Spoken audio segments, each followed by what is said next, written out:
नमस्कार मंडळी, मी अर्चना. स्वादिष्ट मेजवानीमध्ये तुम्हा सर्वांचे खूप खूप मनापासून स्वागत आहे. आज आपण कढीपत्त्याची चटणी कशी बनवायची ते बघणार आहोत.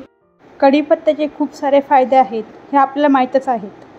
याचा उपयोग ब्लड शुगर कंट्रोल करण्यासाठी खूप महत्त्वाचा आहे. सर्वसाधारणपणे केसांसाठी, हार्ट बेनिफिट्स त्या कढीपत्ता खूप गरजेचा आहे. हेअर फॉल, केस गळतीसाठी कढीपत्ता उपयोगी आहे हे आपण ऐकून आहोत. पण ब्लड शुगर कंट्रोल करण्यासाठी खूप चांगला उपयोग आहे. चला तर मग आपण रेसिपीला सुरुवात करूयात.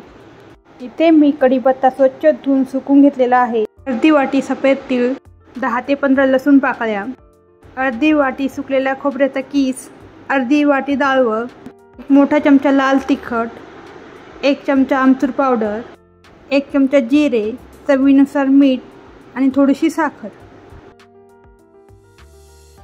अर्धा वाटी सुकं खोबरं किसून घेतलेलं आहे मी. आपण ते आता भाजून घेऊया. छान लालसर होईपर्यंत आपण त्याला भाजून घेऊया. खोबरे छान लालसर भाजून झालेले आहे. याला आपण बाजूला प्लेटमध्ये काढून घेऊया. आता पॅनमध्ये थोडंसं तेल घालूया. आता आपण डाळवं भाजून घेऊया. डाळवं जेवढं खोबरं घेतले मी त्याच्या हाफ मी डाळवं घेतली. काही ठिकाणी याला फुटाण्याची डाळ म्हणतात. हेही प्रोटीनचा खूप चांगला स्रोत आहे.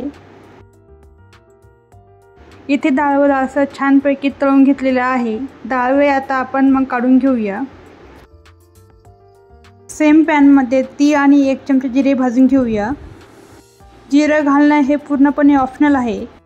तिळामध्ये कॅल्शियमचे प्रमाण खूप जास्त असते. दूध पिण्यापेक्षा तीळ हा खूप हेल्दी ऑप्शन आहे. तीळ छानपैकी खमंग असे भाजून झालेले आहे. हे आपण प्लेटमध्ये काढून घेऊया. आता लसूण भाजून घेऊया. लसूण हार्टसाठी चांगला असतो हे सगळ्यांनाच माहीत आहे. लसूण पण छानपैकी भाजून झालेला आहे. आता आपण हे डिशमध्ये काढून घेऊया. आता कढीपत्ता छानपैकी कुरकुरीत असा भाजून घ्यायचा आहे. कढीपत्त्याचा खमंग असा वास येतोय. आपला कढीपत्ता कुरकुरीत असा भाजून झालेला आहे. त्याला आपण प्लेटमध्ये काढून घेऊया.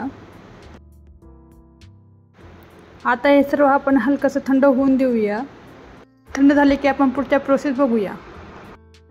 अशाच मस्त चमचमीत आणि झणझणीत रेसिपीसाठी स्वादिष्ट मेजवानीला सबस्क्राईब करा आणि बेल आयकॉनही प्रेस करा. आपले हे मिश्रण थंड झालेले आहे. आता हे सर्व मिक्सरच्या भांड्यामध्ये आपण घालून घेऊया. मिक्सरला छान असे फिरवून घेऊया. हलकंसं फिरून झाले की त्यामध्ये आपण 1 चमचा लाल तिखट, 1 चमचा आमचूर पावडर, चवीनुसार मीठ आणि थोडीशी साखर घालून घेऊया.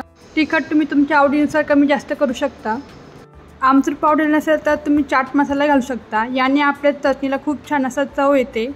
आपण आमचूर पावडर घातली तर ते बॅलन्स करण्यासाठी थोडीशी साखरही घातली आहे. नाही घातली तरी चालेल. जनरली पुणेकरांना प्रत्येक गोष्टी साखर ही लागते. इथे आपली कढीपत्त्याची चटणी तयार आहे. काय सुंदर दिसते आपली चटणी. तुम्ही तेल या तूप टाकून खाऊ शकता. तुम्ही ही दह्यामध्ये टाकून भाकरीसोबत खाऊ शकता. त्या भातासोबतही खाऊ शकता.